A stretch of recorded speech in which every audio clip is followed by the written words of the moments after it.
भोजन प्रेमी व्यक्ति थे। मैंने उनका जन्म सिद्ध अधिकार था भोजन करना। प्रातस्मरणि पूज्य राजेश्वरानंद जी महाराज इस कथा को सुनाते थे। घर में भोजन करने बैठ जाए, खाए तो बंदे न करे, घर वाले इशारा करे, थाली पटके वो सिर नीचे करके शुरू है तो उठने का नाम न ले। जब कोई आवे रोटी लेकर तो बोले दाने दाने पर लिखा है खाने वाले का नाम। तो रोटी वाला बोले तुम्हारे लिए दाना दाना नहीं है, बोला करो बोरी बोरी पर लिखा है खाने वाले का नाम। तुम दाना भर खाते हो। एक घर में गया खाने के लिए, लगा खाने, घर वाले खिलाते रहे। बोले अरे पानी भी पी लिया करो बीच में। बोला बीच आएगा तब न पीऊंगा, अभी बीच पहुंचा नहीं हूं बीच में। इतना खाता था।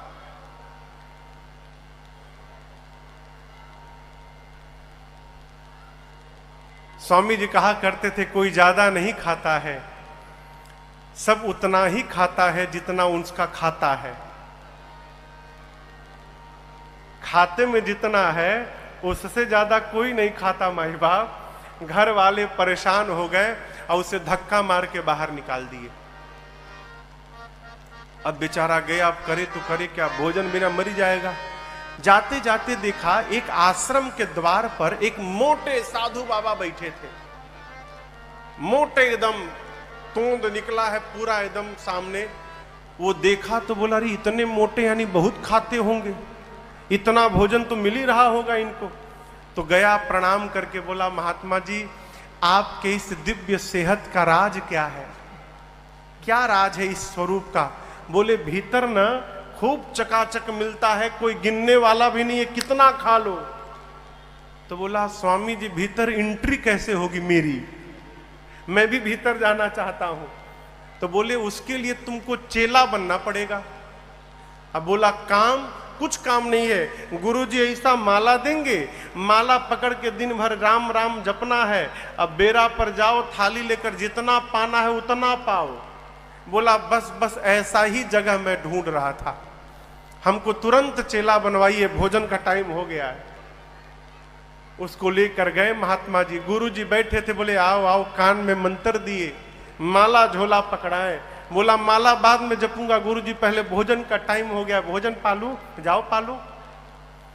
अब लगा भोजन करने, यहां ना कोई रोटी गिनने वाला, ना कोई देखने वाला, ना कोई टोकने वाला। खूब आनंद से भोजन करे, पड़ा रहे। लेकिन खुशी अधिक दिनों तक नहीं गई माई बाप।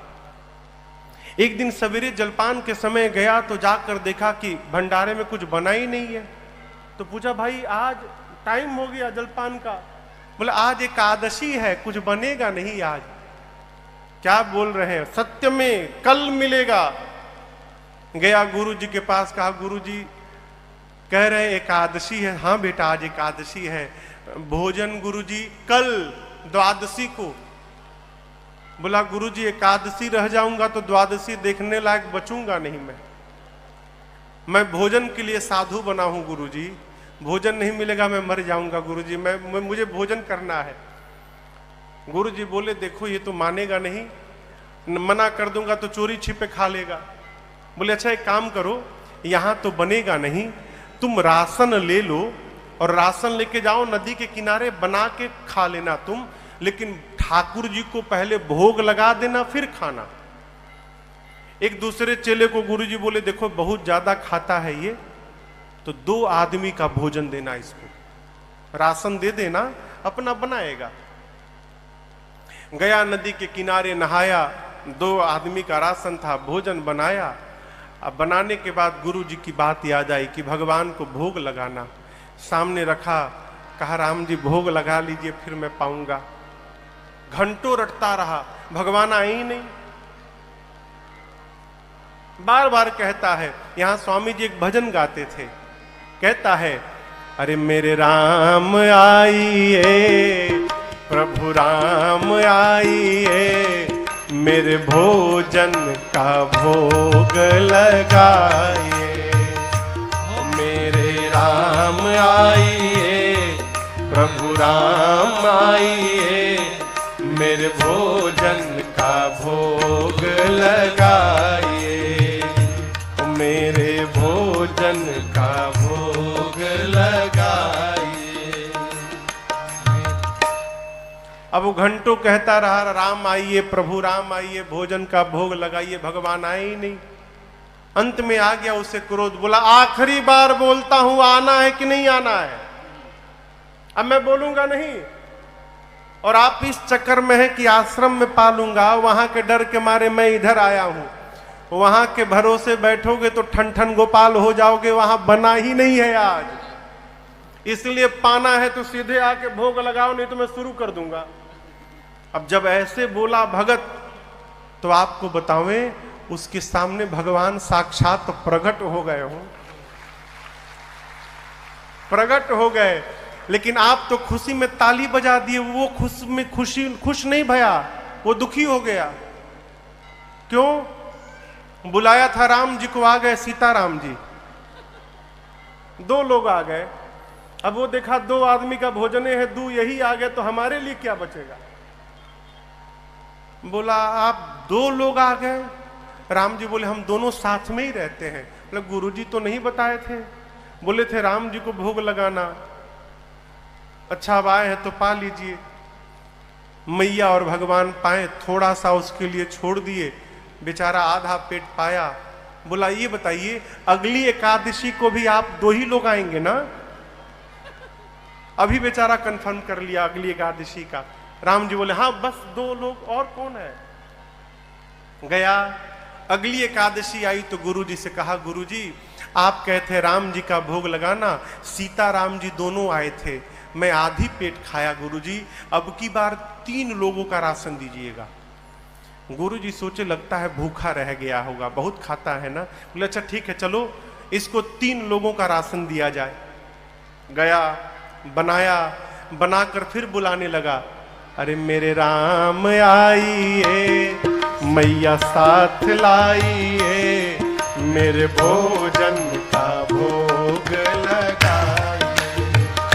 हो मेरे राम आइए, मैया साथ लाइए, मेरे भोजन का भोग लगाइए, मेरे भोजन का भोग लगाइए, प्रभु भोजन का भोग लगाइए।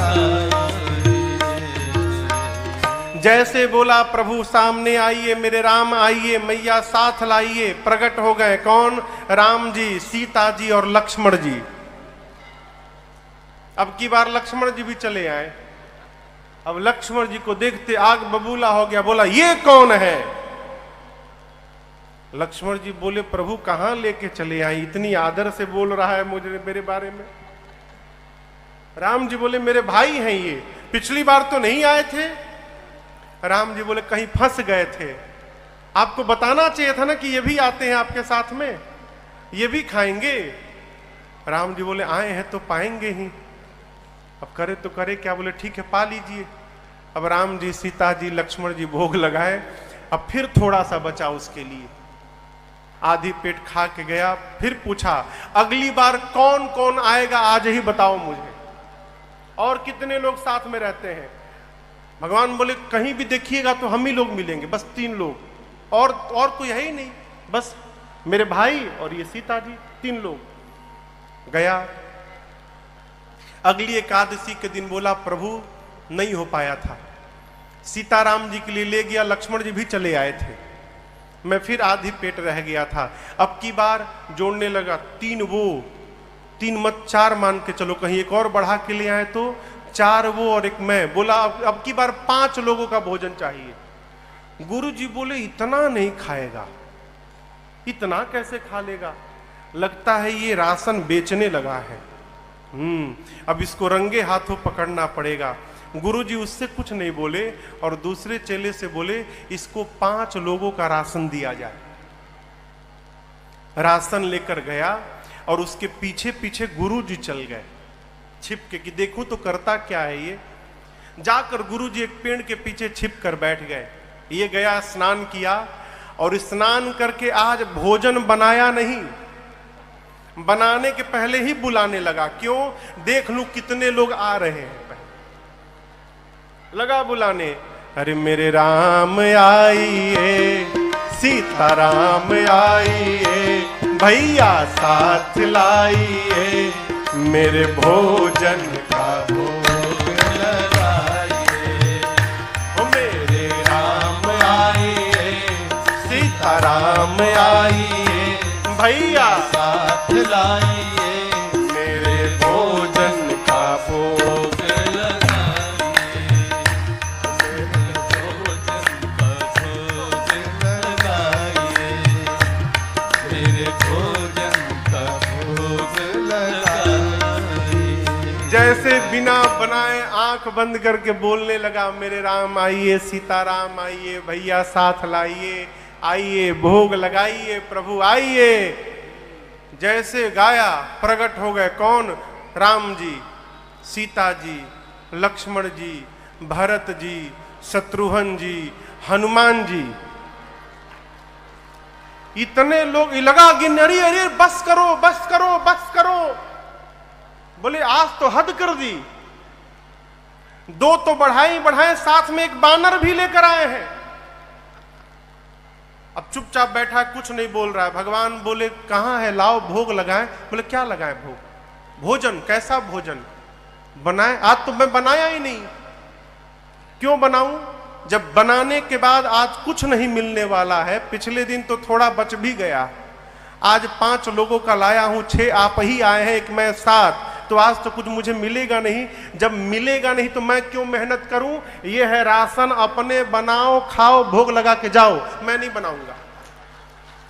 बैठ गया, राशन सामने कर दिया, कहा बनाओ खाओ, ला जाओ यहां से। भगवान बोले ठीक है चलो, राशन लाए हो ना, कम से कम हम लोग बना के भोग लगा लेंगे। हनुमान जी लगे कूद कूद कर लकड़ी लाने सामान, भरत जी अमनिया करने लगे सब्जी, सब लोग काम में लग गए। सीता जी भोजन बनाने की तैयारी करने लगी। ये चुपचाप बैठ के बुदबुदा रहा, बताओ आज भूखे मार डालेंगे, कल की द्वादशी नहीं देख पाऊंगा मैं, आज मर जाऊंगा मैं। 5 लोगों का भोजन भी लाकर बताओ नहीं भोजन मिल पाएगा मुझे। अब गुरु जी देखे, गुरु जी को कुछ नहीं दिखाई दे रहा है। गुरु जी देखे कि ये बना क्यों नहीं रहा है, चुपचाप बैठा है। तो गुरु जी गए, गुरु जी को देखते प्रणाम किया। गुरु जी बोले बेटा भोजन क्यों नहीं बना रहे हो? बोला क्यों बनाऊं, जब भोजन बनाने के बाद मिलना ही नहीं है मुझे तो क्यों मेहनत करूं? ये बनाएंगे भोजन करेंगे। गुरु जी बोले बेटा 5 लोगों का राशन लाए हो, बनाओगे तो क्यों नहीं मिलेगा? तो बोला आपको ये राशन दिखाई दे रहा है और यहां बारात आकर बैठी है वो नहीं दिखाई दे रहा है। अब गुरु जी बोले मुझे तो कुछ नहीं दिख रहा है, कौन आया है? बोला यहाँ पूरे राम जी, लक्ष्मण जी, सीता जी, भरत जी, शत्रुघ्न जी, और वो उधर देखिए वो हनुमान जी हैं, शायद हनुमान जी भी हैं। इतने सारे लोग आए हैं, आपको नहीं दिख रहा है? गुरु जी बोले बेटा मुझे कुछ नहीं दिख रहा है। अब इसके लिए और समस्या लगा रोने राम जी के पास जाके, गुरु जी राम जी एक तो आज ऐसे ही मैं मरने वाला हूं भूख, ऊपर से आप मेरे गुरु जी को नहीं दिखाई दे रहे हो।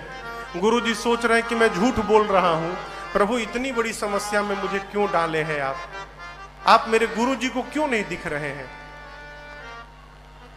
राम जी बोले मैं तुमको तो दिखूंगा लेकिन तुम्हारे गुरु जी को नहीं दिखूंगा मैं। अब ये गया गुरु जी के पास, पांव पकड़ के कहने लगा गुरुदेव आप मेरा विश्वास करिए गुरु जी, सत्य में राम जी पूरे परिवार के साथ बैठे हैं और मुझसे कह रहे हैं कि वो केवल मुझे दिखाई देंगे, तुम्हारे गुरु जी को नहीं दिखाई देंगे। अब गुरु जी ये बात सुने तो रोने लगे और शिष्य अपने गुरु की आंखों में आंसू नहीं बर्दाश्त कर पाया हो, गया राम जी के चरणों को पकड़ के वो शिष्य रोने लगा। कहा प्रभु आप मुझे दिख रहे हैं, मेरे गुरुदेव को क्यों नहीं दिख रहे हैं? मैं तो कुछ नहीं करता हूं, केवल नकली साधु बना हूं प्रभु भोजन करने के लिए। मेरे गुरुजी तो कितने ज्ञानी गुरुजी हैं, आपके भजन में भी लगे रहते हैं, आप इनको क्यों नहीं दिख रहे हैं? राम जी ने कहा बेटा ये सत्य है कि तुम्हारे गुरुजी बहुत ज्ञानी हैं, लेकिन एक बात कहें, जितने सरल तुम हो उतने सरल तुम्हारे गुरुजी नहीं है, इसलिए मैं केवल तुमको दिखाई पड़ूंगा, तुम्हारे गुरुजी को नहीं दिखाई पड़ूंगा। भगवान के चरणों को पकड़ के रोने लगा वो। कहा प्रभु मेरे लिए आप एक बार गुरुजी को दर्शन दीजिए। तो भक्त के कारण भगवान ने पूरे परिवार के साथ, पंचायतन दरबार के साथ, उनके गुरुदेव भगवान को भी राम जी ने दर्शन दिया, और शिष्य के कारण गुरु जी को भगवान का दर्शन प्राप्त हुआ और गुरु जी भी कृतार्थ हो गए।